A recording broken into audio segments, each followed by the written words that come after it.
water and food. Next is STDs in human sexually transmitted disease, AIDS, retrovirus, HIV. Nature कैसा है, ये viral disease होगा, enlarge lymph nodes enlarge हो जाते हैं, लॉन्ग फीवर रहता है, वेट लॉस हो जाता है, ठीक है। और इसका ट्रीटमेंट बताएं तो इसका भी कोई ट्रीटमेंट नहीं है, प्रॉपर ट्रीटमेंट नहीं है। जेनिटल हर्ब्स हैं, हर्पस सिंपल वायरस है, वायरल डिजीज है, painful ulcer on the genital वाले रीजन पे। तो जेनिटल वार्ड्स HPVs हो गए हैं, वायरल हो गया, ट्यूमर ऑफ वोल्वा वजाइना, यहाँ पे ट्यूमर फॉर्म हो जाते हैं, पेनिस है, पेनिस हो गया, गोनेरा जैसी दिक्कत आती है, this is the bacterial nature of disease, कैसा ही बैक्टीरियल है, गोनेरा भी बताया था। तो इन्फेक्शन कहाँ होता है, जेनिटल ऑर्गन्स पे, PID पेनिसिलिन, ट्रीटमेंट क्या है, पेनिसिलिन दी जाती है।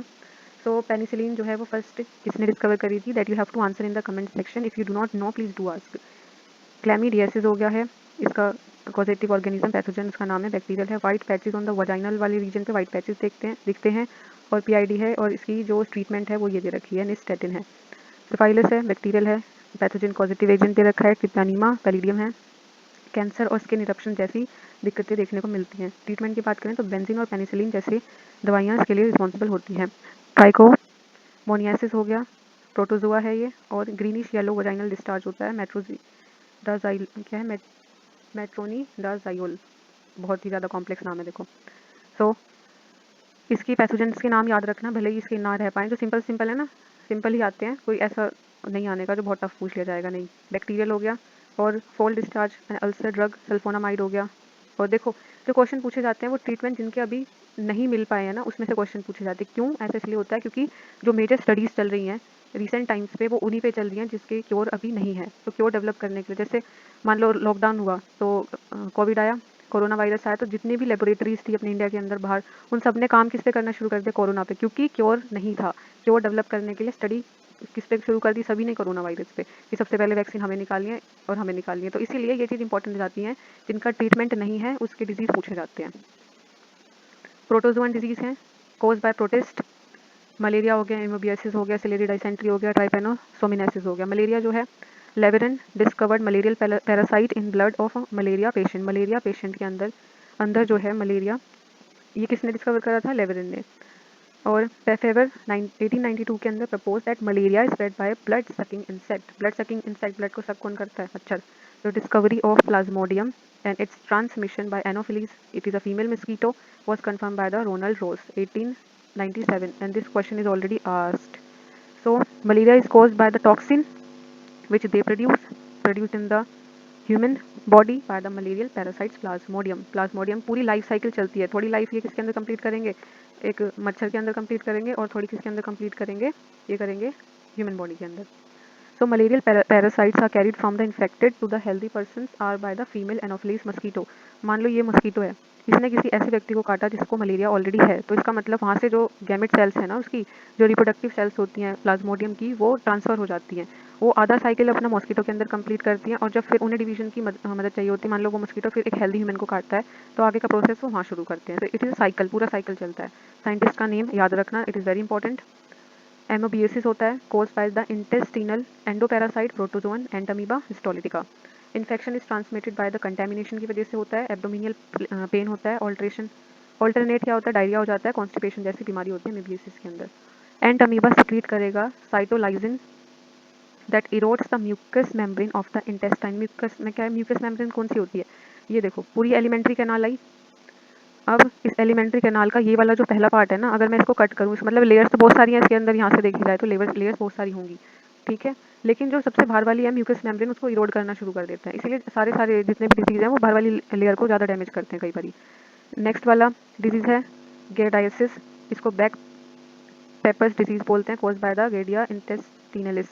Inhabit upper part of small intestine, नाम है ड्यूडेनम और जिजेनम वाला रीजन। इन्फेक्शन जो है transmitted by the contamination of cyst with blood with food and drinks, characterized by mild diarrhea होता है। काला आजार जैसी बीमारियां जैसे लेशमैनियासिस बोलते हैं, caused by the leishmania donovani and spread by the sand fly। sand fly का साइंटिफिक नेम भी यहाँ पे गिवन है। ऐसा नहीं होना चाहिए कि sand fly अगर पूछ लिया उसका नाम sand fly ना देके ये पूछ लिया, तो which disease is caused by the Phaliobotomus, तो which is काला आजार।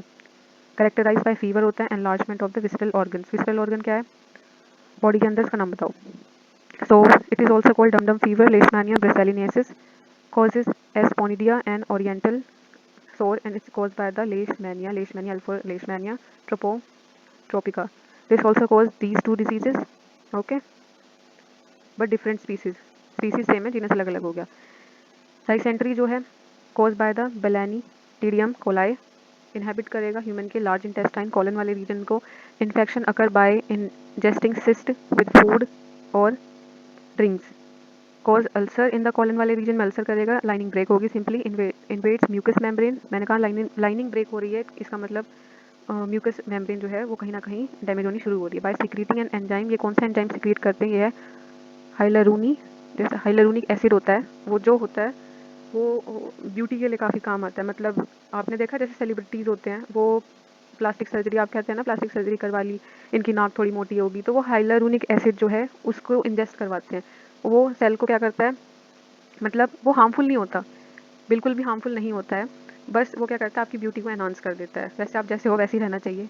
सो यहाँ पे एंजाइम कैसा है, हाइलारूनो इस हाइलोडाइनेज. एज मतलब जहाँ पे एज लग जाता है वो एंजाइम का मतलब है जैसे एज लग गया ना कहीं पे, और यहाँ पे आपको नाम आप समझ जाओ कि वो एंजाइम है. Simply just generally result in the diarrhoea. Tetracycline हो गया और लोडोक्विनोल हो गया आर इफेक्टिव ट्रीटमेंट्स इसके ये हैं. फिर है ट्राइपेनोसोमेसिस हो गया, cause by different species of Trypanosoma.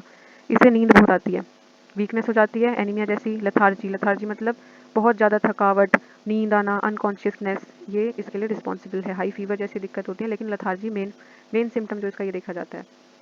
Trypanosoma बता दिया नाम इसका, ये इसका पैथोजन है, डिफरेंट स्पीसीज होती है इसकी. हेलमेंथिक डिजीज़ कैसा, मल्टी सेलुलर पैरासाइट्स होते हैं.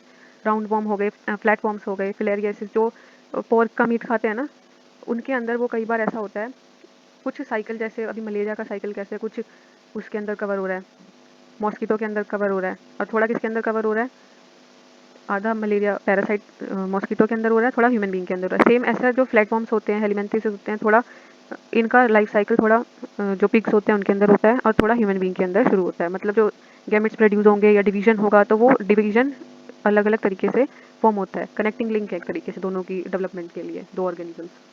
सो फिलेरियसिस है cause by the Wuchereria bancrofti. It is also known as elephantiasis. जो हाथ पाँव हैं वो बहुत ज़्यादा मोटे मोटे हो जाते हैं, हाथी पाँव जिसे बोलते हैं, due to excessive enlargement of body parts, जैसे लेग हो गया.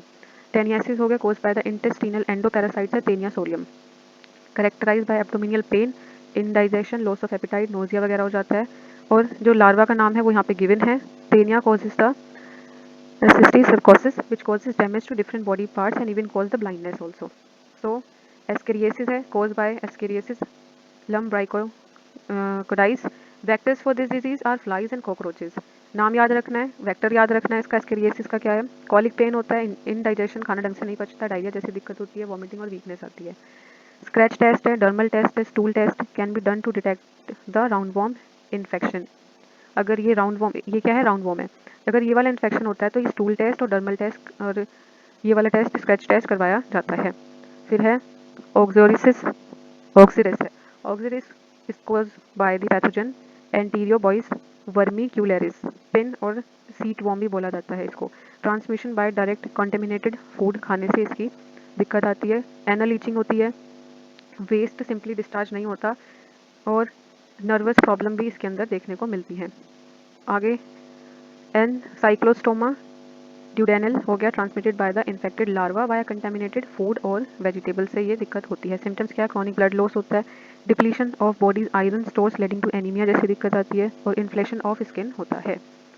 Next thing fungal disease. They are cause by the fungi which is the non green heterotrophic organism. Ringworm है, ringworm is cause by the different genera of fungi. Microsporum हो गया, trichophyton हो गया, और Epidermophyton हो गया. डर्म जो लगता है ना, डर्म टर्म इसलिए लगता है ताकि जैसे डर्मेटोलॉजी होती है वो स्टडी होती है स्किन की, तो यहाँ से समझो कि अगर डर्म है तो इसका मतलब स्किन के इन्फेक्शन से रिलेटेड है. हेयर हो गया, नेल्स हो गया, इसको इन्फेक्ट करता है. सिम्टम्स क्या है, रेड स्केली पैच और बम्प, मतलब फूल के बाहर आ जाता है थोड़ा सा, और वो क्या कैसे फॉर्म होता है, ऐसे राउंड राउंड फॉर्म होता है, और बीच वाला जो जहाँ पे इन्फेक्शन फैल रहा है वो ऊपर उठ जाता है. इस कंटेजियस इजीली स्प्रेड हो जाता है पर्सन टू पर्सन के अंदर. So avoid touching an infected area on another person. Athlete's foot, tinea pedis हो जाता है, मतलब फंगस का नाम ये है. Athlete's foot pathogen name it's tinea pedis. Very common skin condition that affect the sole of the foot and skin between the toes. और common symptoms कैसे हैं, वेरियस डिग्रीज ऑफ ईचिंग और बर्निंग जैसी दिक्कतें आती हैं. इसलिए बेटनोवेट सी जो होती है ना क्रीम, वो लगा लेनी चाहिए अगर ऐसी डिजीज़ आते हैं, वो काफ़ी इफेक्टिव होती है। पर कुछ लोग उसे ब्यूटी एनहांसमेंट के लिए यूज़ करने लगे हैं आजकल, विच इज़ नॉट गुड, क्योंकि इतना हाई केमिकल जो है वो अगर लगा रहे हो आप लोग तो वो आपकी स्किन को डैमेज भी कर सकता है अगर नॉर्मल स्किन पे लगाया जाए तो। Next thing is non-communicable, non-infectious diseases. These diseases remain conflicted to person who develops them. ये spread नहीं होते, non-communicable, तो ये communicate नहीं करेंगे, फैलेंगे नहीं। मेन है डायबिटीज़ हो गया, inflammatory diseases of joints, arthritis, gout, cardiovascular diseases और कैंसर जैसी बीमारी होती हैं। डायबिटीज़ मेलाइटिस जो है characterised by the chronic hyperglycaemia is excessive concentration of glucose in the blood. Blood के अंदर ग्लूकोज का लेवल बहुत ज़्यादा बढ़ जाता है, सो रिजल्ट रिलेटिव और कंप्लीट लैक ऑफ इंसुलिन की कमी आ जाती है।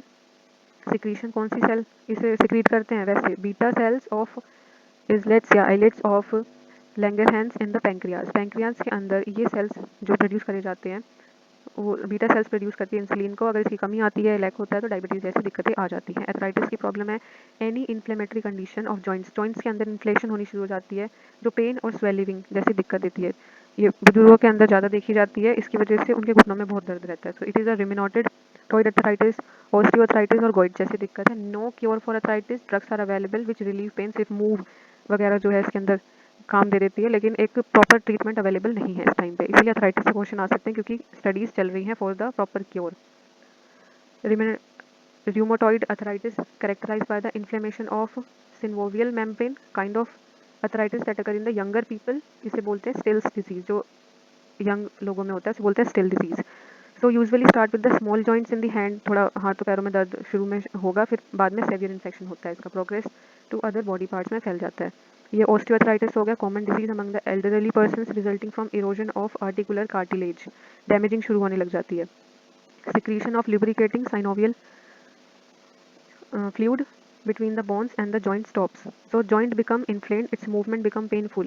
जो फ्लूइड लुब्रिकेट कर रहा है, लुब्रिकेट जो फ्लूइड कर रहा है उसकी कमी आने के कारण जो मूवमेंट होता है जॉइंट्स का वो बहुत ज़्यादा पेनफुल हो जाता है, इसीलिए इसको ऑस्टियोआर्थराइटिस बोलते हैं। सो कॉमन है ओल्ड पर्सन के अंदर, सो this is the arthritis name osteoarthritis which is common in the old person, mainly affecting weight bearing joints। gout जो है result from accumulation of uric acid crystals जो हैं वो साइनोवियल, तो ये साइनोवियल जॉइंट जो है वो लुब्रिकेशन में हेल्प करता है। जो मान लो ये एक फ्लूइड हो, यहाँ से ये फ्लूइड रिलीज हो रहा है, एक मेम्ब्रेन मान ली, और यहाँ पे आपकी जो हड्डी है मतलब जॉइंट है, जैसे बॉल सॉकेट जॉइंट होते हैं, हम अपना घुटना मोड़ सकते हैं ऐसे, तो वो जो है वो फ्लूइड जो है लुब्रिकेंट जो है वो रिलीज होना किस तरीके से कम कर देता है अर्थराइटिस के अंदर। इसका मतलब जब आप घुटना मोड़ोगे अपना तो वो आपको पेनफुल मूवमेंट देगा, क्योंकि लुब्रिकेशन तो होने की नहीं वहाँ पे, इसीलिए अर्थराइटिस जैसी दिक्कत होती है। So other disease associated with the inborn error of uric acid metabolism, metabolism मतलब रिएक्शंस जो है प्रॉपर उसके अंदर ब्रेक डाउन या फिर एडिशन वाली रिएक्शंस वहाँ पे नहीं हो रही, it means that increases the production और इंटरफेयर करेगा एक्सक्रीशन ऑफ यूरिक एसिड का। वेरी पेनफुल होता है particularly at night, make movement difficult, urine discharge बहुत डिफिकल्ट हो जाता है, affect the great toe. Now cardiovascular disease is related to heart, so rheumatic heart disease is autoimmune disease है, most common in the children after a severe throat infection by certain strain of streptococcus bacteria। hypertensive heart disease caused by the hypertension, increased blood pressure बहुत ज़्यादा high हो जाता है, that is related to the heart disease। फिर है coronary heart disease characterized by impaired heart function due to inadequate blood flow to the heart। so this is chest pain caused by most often by the myocardial anoxia। और ये वाला जो है ये बहुत common है, एंजिया पेक्टोरिस। आजकल लोगों के अंदर बहुत ज़्यादा हार्ट डिजीज़ जो है, हार्ट अटैक के केसेस बहुत ज़्यादा बढ़ रहे हैं, and this is the reason blood clotting बहुत ज़्यादा हो जाती है। देखो कई स्टडीज़ ऐसा कहती हैं, जो हमने वैक्सीन ली हैं कोरोना की, सो उसके अंदर ब्राज़ील ने ये क्लेम करा था कि ब्लड को क्लोट करती है, तो हम इसे नहीं अपने लोगों के अंदर अपनी पॉपुलेशन में नहीं लगवाएंगे, आप इन्हें ले जाओ। सो लेकिन ये क्या है, आज के समय में लोग न्यूज़, एक तो न्यूज़ इतनी तगड़ी दिखाते हैं कि हमें इतनी टेंशन हो जाती है न्यूज़ देख के कि एक्चुअल में हो क्या रहा है ना। तो न्यूज़ चैनल्स जो बेफालतू की न्यूज़ देते हैं वो नहीं देखना चाहिए। जैसे सनसर टीवी हो गया, वो देख लो, उसके अंदर बहुत अच्छी अच्छी डिबेट्स चलती हैं, लोग अपने पॉइंट्स को रखते हैं, जो आप मेन सनसर राइटिंग के अंदर भी यूज़ कर सकते हो डेफिनेटली। और पीआईबी हो गया, वहाँ पे लोग बिल्कुल फैक्ट्स अपने लेकर आते हैं देने के लिए, है ना, तो वो चीज़ देखनी चाहिए instead of seeing these types of news channels. So attacks of angina pectoris often related to exertion, emotional disturbance हो जाता है कई लोगों के अंदर, क्योंकि लॉकडाउन का फेज था, लोगों के काम गए, महंगाई बहुत बढ़ गई है ना, और काम भी चले गए, अपने भी गए लोगों के, तो इमोशनल डिस्टर्बेंस बहुत ज़्यादा हो चुका है इस मूवमेंट पे, तो हार्ट अटैक के केसेस और भी ज़्यादा देखने को मिलते हैं। exposure to excess cold. Myocardial infarction is commonly called the coronary heart attack. Scientific term में देखा जाए तो ये मायोकार्डियल इन्फार्क्शन बोल देते हैं जो कोरोनरी और हार्ट अटैक से रिलेटेड होता है. Next thing, so this is all about today's lecture. I hope you guys understand. Still you have any doubt, then do ask without any hesitation. And also ask about your study related questions. Answer writing में किसी को कोई भी problem है या revision में कोई भी दिक्कत आ रही है, so do ask your questions. Okay, thank you very much for listening me.